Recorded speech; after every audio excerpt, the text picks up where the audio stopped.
I'm Rachel. I'm the artist in residence. You might have seen me outside with my hammers and my drills building some really fun stuff. I draw body parts. That's usually what I say when I describe what I do to people.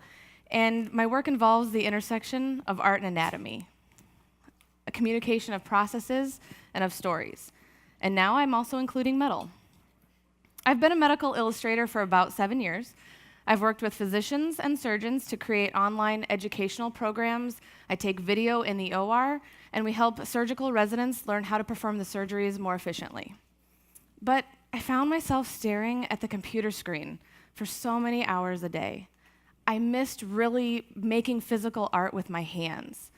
And so I took a metalsmithing class. I'd never worked with metal before, and a hobby really started forming. I started mostly with hearts and skulls and things that were popular in modern fashion, and I started giving them to surgeons and to nurses, a demographic that I was familiar with. I really enjoyed it. But in December last year, life changed.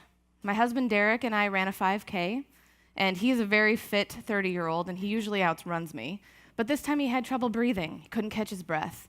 And the next day his heart started beating erratically, and he said we should go to the emergency room. He didn't come home for 3 weeks. We found out that he required heart surgery. He had 2 valves that were not functioning properly.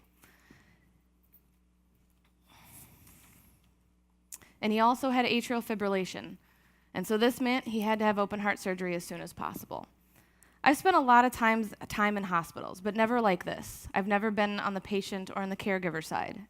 And I'd seen an open heart surgery before. I'd observed one in grad school, and it was amazing. But I also knew how open and how vulnerable Derek was going to be on that table, and it really scared me. I found myself wearing my anatomical heart necklace that I had made. I wore it every single day and while we were in the hospital. And after his surgery, which was successful, I realized that my metalwork had kind of taken a different turn. I was connecting more with families and patients on social media, and I was making more inspirational pieces rather than ones that I thought would be popular. I was finding a much deeper level of fulfillment with these works. So I was kind of finding my purpose. I want to communicate the patient's story. I want to give a visual voice to invisible illness. I want to bring the light, the inspirational stories and narratives that each custom piece could potentially hold. I also welcome the challenge of working with some interesting items, as you can see, teeth or jaw plates or surgical staples, and I've been successful with a few. Each one of these presents a new story and a new adventure, and I meet some really incredible people along the way. Before this conference, I'd never heard of the spoon theory before, and I'd never worked with spoons in my work before. The spoon theory, for some of you that don't know, is a way for people with chronic illness or disability to explain what it is like to live in and day out with being sick. They use spoons as a metaphor for expendable energy. So when you're healthy, you have an unlimited amount of spoons or energy per day. But when you're not, you have maybe 10 spoons. Through my research and my personal experience with my husband, I gained an understanding that I could never have imagined. I connected with people who started to share their stories with me. I read forums, I browsed Pinterest pages, but really, the true understanding came from my husband. I realized that he didn't have unlimited spoons anymore. And while the immediate threat from his heart was repaired, he still finds himself dizzy, fatigued, and worried.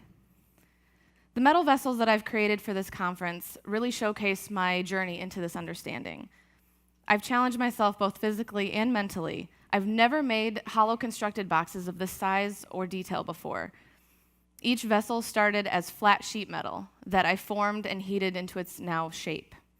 I quickly gained confidence using 2 torches in the studio. The details of these pieces really came together in the last few weeks, probably when my understanding of the spoon theory became more clear.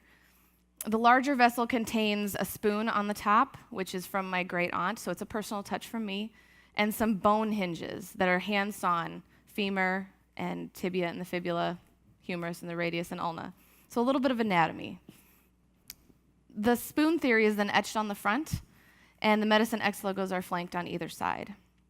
Inside the box, there's room for personal effects and little items, and then you can lift out a part, and there's a hidden spoon for emergencies on the inside.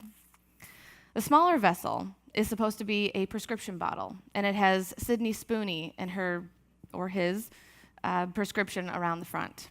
Instead of pills, the bottle contains mini spoons. The lid is actually 3 separate pieces that I have hand soldered together.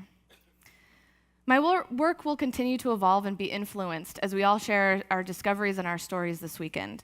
And so many of you have inspired me, and I hope that my work will spark inspiration in a few of you. So I guess you really can wear your heart on your sleeve, or your pancreas on your tie, or something else, someplace else. We can all chat about that later. Thank you.